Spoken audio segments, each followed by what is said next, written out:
Assalamualaikum warahmatullahi wabarakatuh. Halo semuanya, perkenalkan saya Aisyah Nugrahani dari kelas 21A2 Prodi S1 Farmasi. Untuk beberapa menit ke depan saya akan mempresentasikan hasil review jurnal yang berjudul Pemantauan Respon Imun Pasca Vaksinasi COVID-19. Berikut profil jurnalnya.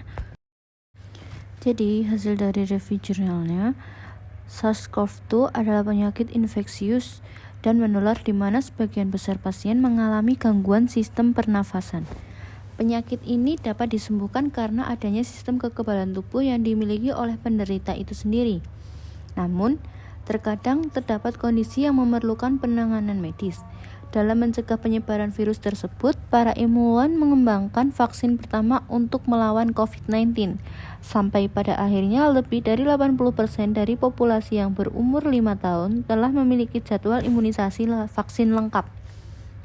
Seiring berjalannya waktu, dilakukan penggandaan dosis vaksin karena kekebalan yang diciptakan oleh vaksin dosis pertama menurun dan infeksi baru telah diamati pada orang yang sebelumnya menderita penyakit tertentu. Selanjutnya, antibodi yang dihasilkan oleh vaksin berkurang dengan berjalannya waktu, kurang lebih 6 bulan setelah pemberian dosis kedua. Mengingat keadaan ini, antibodi yang dibentuk oleh vaksin dosis 2 tidak lagi cukup untuk menetralkan varian baru, sehingga dilakukanlah pemberian dosis ketiga untuk membantu meningkatkan kadar serum antibodi terhadap virus sehingga berkontribusi terhadap penurunan jumlah infeksi. Oleh karena itu, perlu diketahui bukti ilmiah yang dapat menjelaskan dan membuktikan adanya penurunan angka morbiditas dan mortalitas penderita COVID-19 di Provinsi Guayas.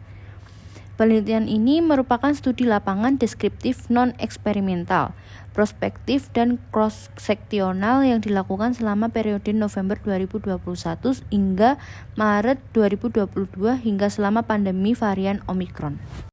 Pada penelitian tersebut menunjukkan bahwa kelompok umur dominan yaitu 50-59 tahun dengan presentasi sejumlah 26,83% untuk jenis kelamin laki-laki dan 29,79% untuk jenis kelamin perempuan. Kemudian, penelitian tersebut juga menunjukkan bahwa sejumlah 90,10% dari populasi telah divaksinasi, sedangkan untuk kelompok lain, 3,31% tidak menerima vaksin dan sejumlah 6,59% enggan divaksinasi. Untuk pemberian dosis kedua dan ketiga menunjukkan bahwa dosis kedua telah diberikan kepada 83,5% orang di komunitas, sementara 14,28% menyatakan telah menerima dosis ketiga.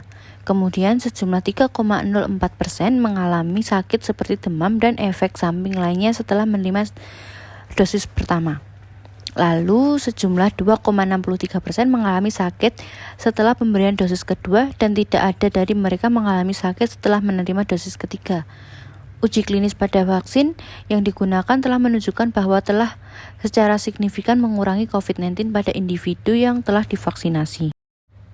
Sehubung dengan kelompok kontrol yang tidak divaksinasi, pada penelitian tersebut juga dilakukan penentuan serologi pada populasi yang diuji dan ditemukan bahwa semua individu yang memutuskan untuk berpartisipasi secara sukarela dalam penelitian menunjukkan positif IgG 182/182 dibandingkan dengan IgM negatif 170/182.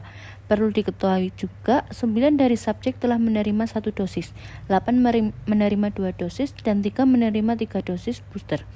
3 subjek yang tersisa hanya menerima 2 dari 3 dosis booster. Kemudian adanya perbedaan produsen, jenis atau vaksin yang diterima oleh penderita tetap akan menurunkan kemungkinan tertular varian baru, serta penurunan tingkat keparahan dan komplikasinya. Selain itu, adanya pemberian vaksin kedua dan ketiga akan meningkatkan perlindungan yang lebih besar dibandingkan hanya orang yang menerima vaksin pertama saja.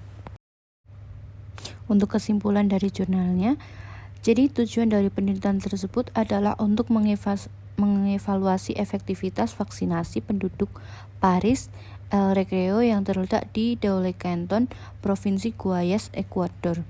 dengan cakupan kelompok usia dan jenis kelamin, cakupan vaksinasi dan kejadian penyakit baru pada populasi yang diteliti.